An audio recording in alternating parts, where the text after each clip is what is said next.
आज हम एक ऐसी महान शख्सियत के बारे में जानेंगे जिनको इतिहास में बुद्धिमान, दूरदर्शी और निष्पक्ष शासिका के रूप में देखा गया है।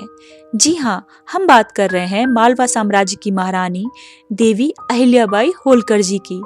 देवी अहिल्याबाई होलकर का जन्म 31 मई 1725 ईस्वी में महाराष्ट्र के अहमदनगर के चौड़ी गांव में हुआ था। बचपन से ही अहिल्याबाई में सेवा का भाव था। कहते हैं कि जब इंदौर के राजा मल्हार राव होलकर चौड़ी गांव से गुजर रहे थे तो उन्होंने देखा कि एक छोटी बच्ची मंदिर के सामने गरीबों को भोजन करा रही है और वो बच्ची थी अहिल्याबाई। सिर्फ 8 साल की उम्र में अहिल्याबाई का रिश्ता तय कर दिया गया। इंदौर के महाराजा ने इनका रिश्ता मांग लिया अपने बेटे खांडेराव के लिए। अहिल्याबाई शादी करके इंदौर पहुंच गईं।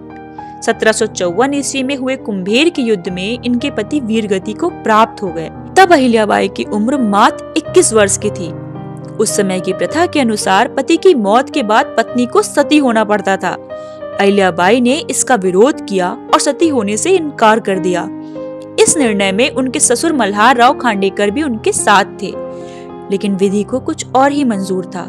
1766 में उनके ससुर मल्हार राव खांडेकर भी दुनिया को अलविदा कह गए। इसके 1 साल बाद इन्हें वो ताज पहनाया गया जो इन्हें मालवा साम्राज्य की महारानी बना रहा था। 1768 ईस्वी में अहिल्या जी बनी मालवा की महारानी।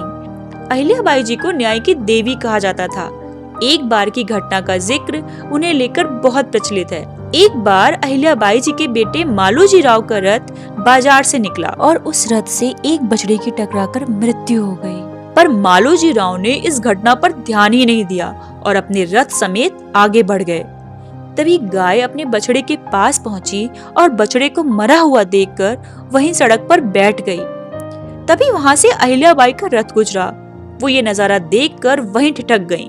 आसपास के लोगों से पूछने लगी कि ये घटना कैसे हुई। कोई भी उनके बेटे का नाम लेते हुए डर रहा था।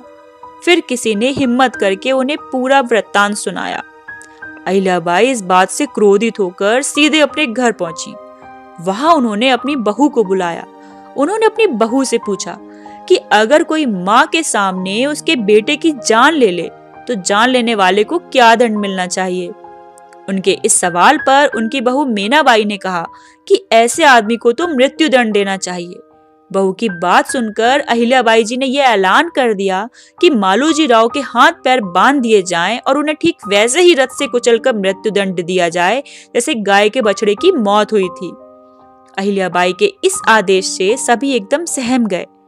कोई भी उस रथ की लगाम पकड़ने को तैयार ही नहीं हुआ। वो काफी देर इंतजार के बाद खुद उठी और आकर रथ की लगाम थाम ली। लेकिन जैसे ही वो रथ को आगे बढ़ाने लगी तभी एक ऐसी घटना हुई जिसने सभी को मन से झकझोर दिया, क्योंकि जैसे ही वो रथ को आगे बढ़ा रही थी तभी वही गाय आकर उनके रथ के सामने खड़ी हो गई।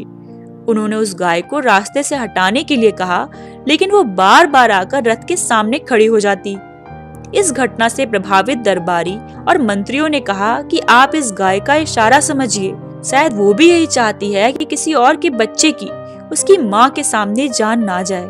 ये सब सुनकर महारानी अहिल्याबाई जी ने अपने बेटे को माफ कर दिया। महारानी अहिल्याबाई जी को ये इतिहास एक निष्पक्ष शासिका के रूप में हमेशा याद रखेगा। अहिल्याबाई जी के जीवन की एक रोचक कहानी का दूसरा हिस्सा मैं अपने अगले वीडियो में दिखाऊंगी, तो प्लीज मेरे चैनल को सब्सक्राइब करना ना भूलें। साथ ही साथ बेल आइकन पर क्लिक करना भी ना भूलें। Thank you.